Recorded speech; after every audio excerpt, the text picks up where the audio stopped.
In taking a test in MathZone, there is a protocol that we follow. And on test day, when we're in MathZone, you'll be given a blue sheet. And this is what they look like. So some things are obvious. You're going to put your name there, the date. I've put my name, and other instructors will have theirs. You want to put the semester, fall, spring, summer. Put in the specific year, the course you're taking. In most cases for me, it's either 1107 or 1108. And then the section, 01, 02, or what happens to be. And whether it's a chapter or unit test, you fill that in.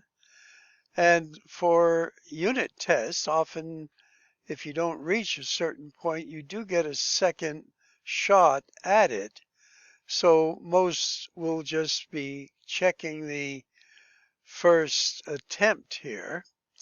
And then over here we have some important things that while you're taking a test, you'll sign off on these. I understand that electronics, included watches, must be turned off and away during the exam, and the use of any cell phone or other device will result in a grade of 0.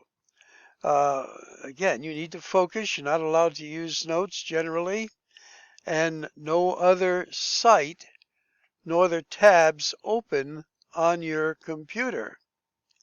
And then very important is once you finish the tests, this second item here, I understand that if I fail to turn in my blue sheet to the instructor or to a tutor prior to clicking submit the test, I will not be entitled to any partial credit.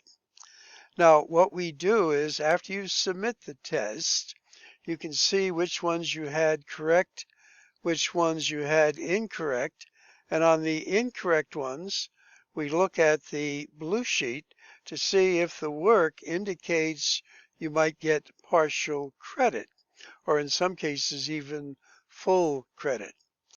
Also, in my classes, I like the students to number those examples they're showing work for. So in these circles, you'll put, if you need work for number 1, number 1. For number 2, if you don't need work, you could just skip it and then put number 3 that would need work. And this helps to locate when we see an incorrect response where the work for that particular example is. I would suggest that in most cases, even if you think you don't need work, is to write out the example and show what you're doing. In some cases, it may be the difference of a period that you put instead of a comma or something like that. So if the work is on the blue sheet and you didn't transfer that answer properly to the software, that's where we can look and be sure credit is given. All right, we won't have this too long. I think we've covered what we need to do.